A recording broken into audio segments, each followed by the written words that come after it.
2025년 10월 21일 화요일 돈다방 미쓰리 시작하겠습니다. 오늘 삼성전자가 장중에 99,900원까지 갔습니다.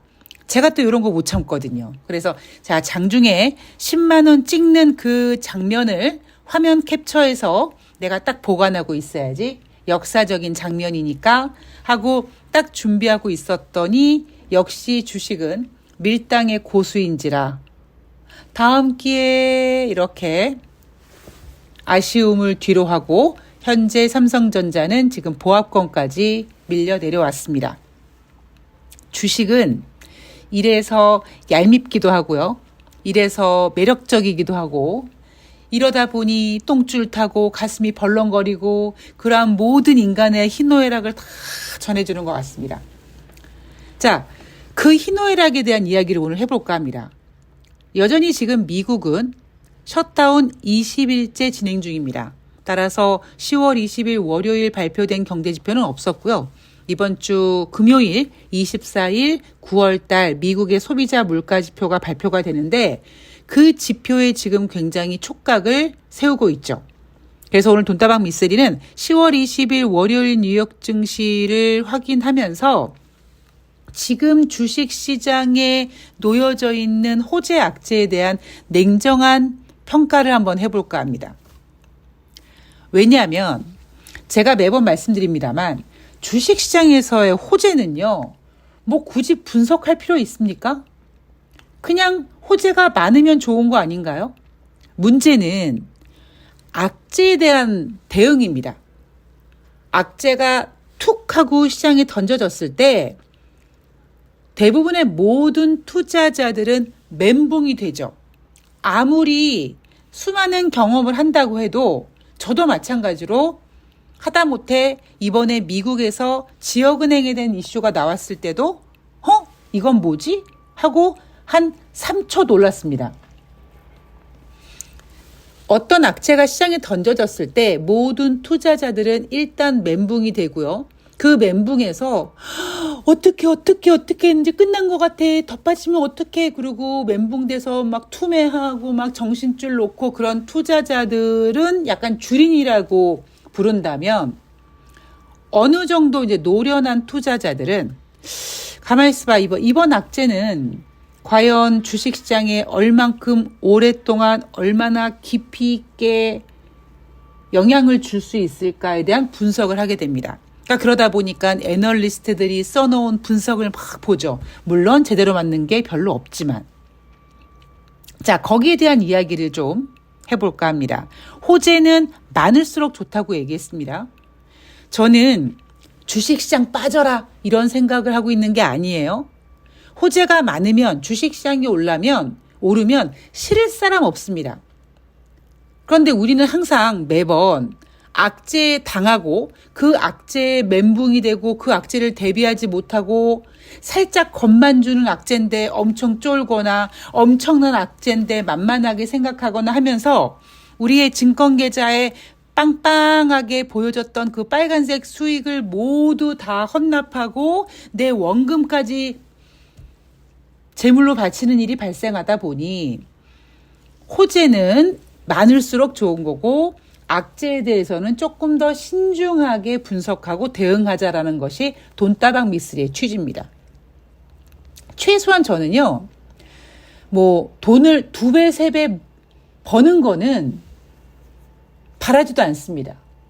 단지, 예를 들면요, 여러분들이 지금 주식을 하고 계실 텐데, 여러분들의 그 주식 계좌에 들어가 있는 돈, 로또 1등 당첨돼서 주식하시는 분도 계실지도 모르겠습니다. 그러나 대부분 열심히 아껴서 모은 쌈짓돈이란 말이에요. 그러니까 저는 주식 투자를 하면서 많이 버는 것도 중요하지만 그 많이 번다라는 개념이 2배, 3배가 아니라 내가 수익이 났을 때 그 수익을 내가 손에 쥐어보는 게 진정한 수익이라고 생각을 하고 있고 사실 그거보다 더 중요한 것은 내 소중한 그 투자 금액을 기다리면서까지도 내가 지키는 게 더 중요하다고 생각하는 사람입니다. 제가 앞에서 그런 얘기 해드렸죠.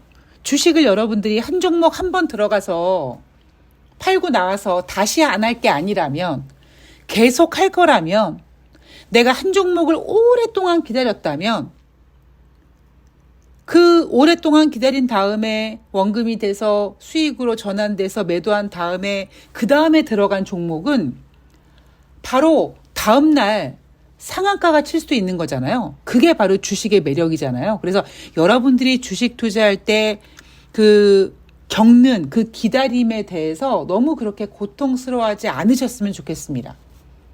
상패를 당하거나 그렇지 않는 경우를 빼고는요. 주식은요. 얼마든지 어떻게 해서든지 원금을 만들 수 있는 방법은 있습니다.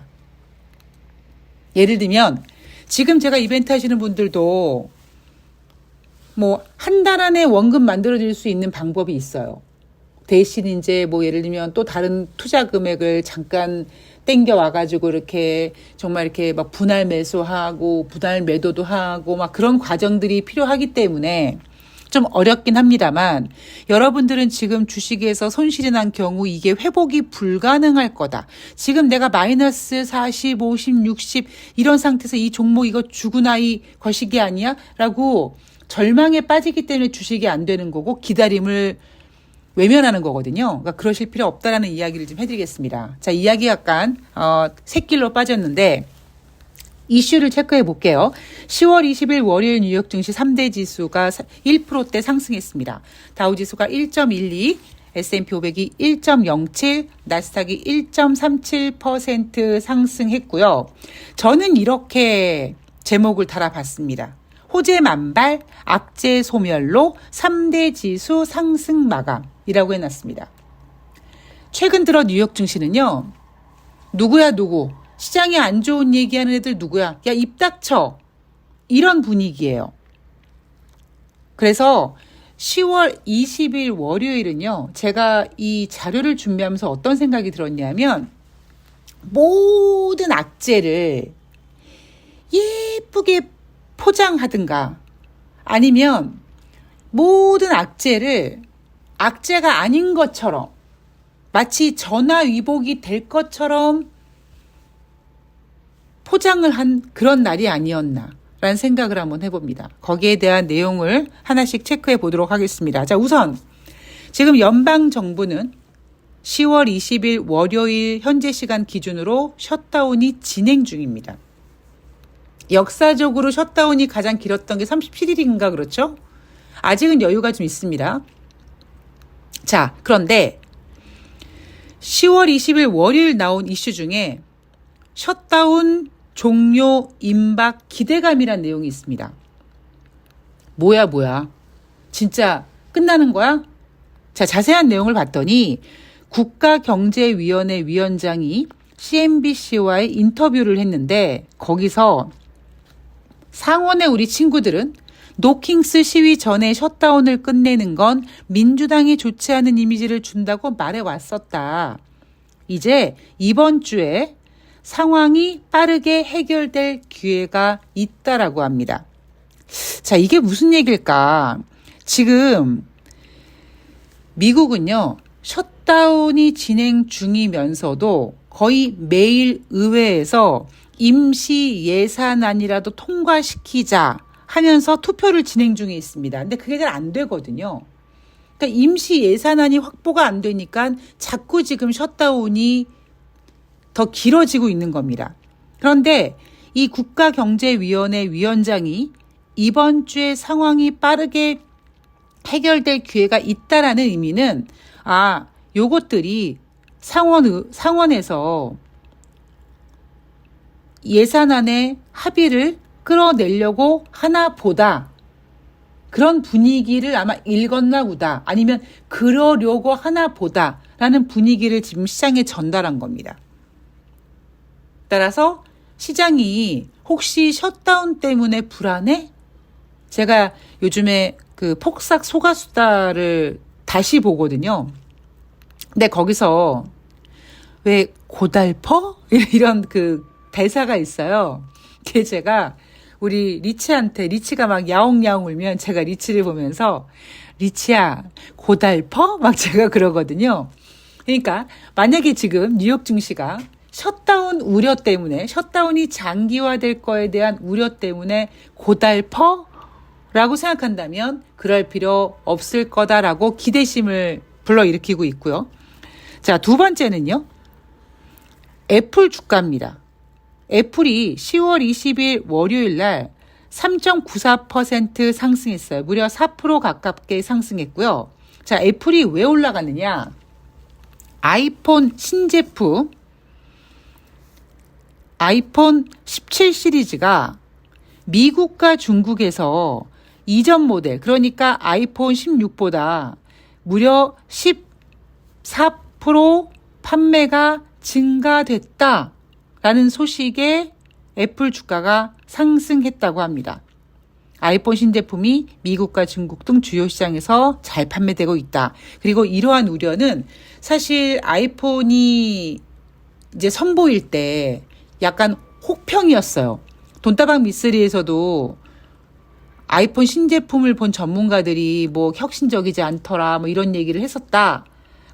그런 약간 기대감을 낮추는 분위기였었는데 정작 베일을 열고 판매를 하다 보니 어라? 아이폰 16보다는 더 나은가 보네? 잘 팔리네? 해서 애플 주가가 4% 가까이 상승했습니다. 지금 제가 뒷부분에 말씀드리겠지만 지금 시장은요. AI에 대한 버블과 지역은행에 대한 부실 문제가 시장의 가장 큰 악재처럼 여기고 있습니다. 그러면 지금 시장은 빨리 뭔가 안정적인 보험을 좀 들어야 돼요.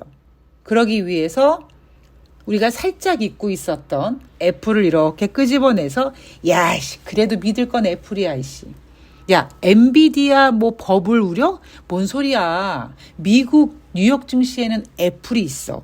이런 안도감을 주었던 하루가 아닌가 싶고요. 자, 투자은행 루프캐피탈이 애플의 목표 주가를 226달러에서 315달러로 상향 조정했고요. 투자 등급도 보유에서 매수로 역시 상향 조정했습니다. 자, 그리고 미국과 중국의 무역 협상에 관련돼서 이제 10월 말이면 트럼프와 시진핑이 한국에서 만납니다. 트럼프는 주 후반에 자꾸 시장에다가 악재를 쏟아냅니다. 그리고 주말을 보내고 그 다음 주에는 또 수습하는 분위기. 그래서 트럼프 저 새끼가 매수 기회를 주나 하는 생각이 들 정도로 똑같은 패턴을 계속 보여주고 있습니다. 지난주 트럼프가 중국에다가 100% 추가 관세할 거야 라고 얘기해 놓고는 그런 거 중국도 원하지 않고 나도 원하지 않아. 그리고 우리는 경주에서 만날 거야. 막 이런 얘기를 하대고 있습니다. 그런데 아직까지 트럼프가 쥐고 있는 게 있죠. 그렇게 언풀은 하는데 정작 지난번에 금요일 날 쏟아냈던 중국 대상 100% 추가 관세 에이 그럴 일은 없을 거야. 안 할 거야 라고 얘기를 하지 않고 있습니다.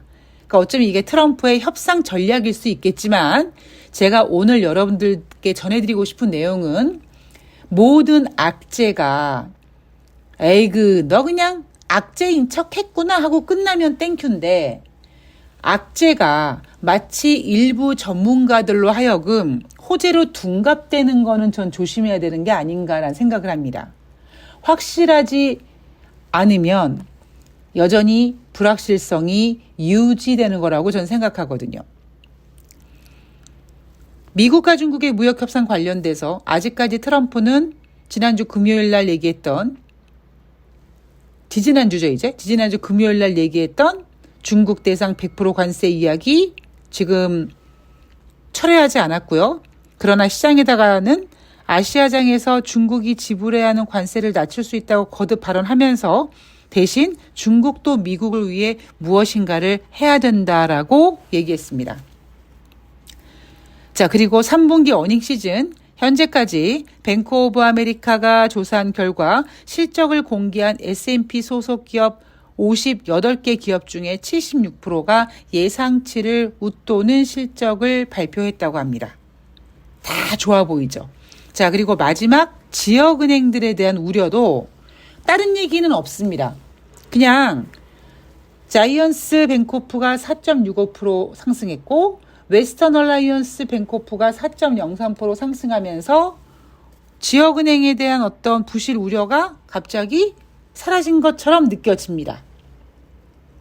오늘 제가 5가지 재료들을 갖고 왔단 말이에요. 지역은행에 대한 우려, 셧다운 종료, 애플 주가 상승, 미중 무역 협상, 어닝 시즌. 이 5가지가 모두 참 아름답게 느껴집니다. 이 중에서 뭐 셧다운이라든가 이런 건 솔직히 저는 그렇게 걱정하지 않습니다. 아직까지 최장 기간 셧다운 좀 여유가 있고요. 뭐 어닝 시즌이야 뭐 눈높이 땅바닥에다가 내려놓으면은 다 맞춰줄 수 있는 거고, 애플이야 전 개인적으로 엔비디아 즉 AI 버블 이슈가 있으니까 얘네가 이러는구나라고 생각을 합니다. 그래서 제가 오늘 오랜만에 그 돈다방 미쓰리 원고를 꺼내서 과거 데이터를 한번 봤습니다. 언제? 2023년 3월달 노트를 꺼내봤습니다.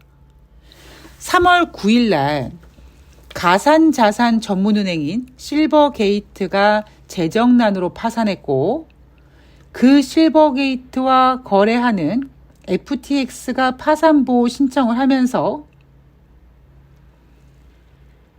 SV 실리콘밸리 뱅크 부실 우려가 발생이 됐습니다. 자, 실버게이트 같은 경우에는 가상자산을 달러화 혹은 유로화로 바꿔서 보관하고 있는 회사인데, 그 회사가 파산했고요. 그 회사 거래하는 FTX가 파산보호 신청을 했고, 그렇게 해서 실리콘밸리 뱅크 은행의 부실이 우려되기 시작하자 실리콘밸리 뱅크 파이낸셜이 자금 조달을 하는데 증자에 실패합니다. 이게 바로 실리콘밸리 뱅크 사태의 시발점입니다. 그런데 이 미국의 이 중소은행들의 이 우려, 2023년 실리콘밸리 뱅크 사태는요, 3월 9일 날 발생을 해서 3월 30일 정도에 소멸돼 버립니다. 그 과정들을 보니까요, 미국 정부가 굉장히 적극적으로 대응했어요.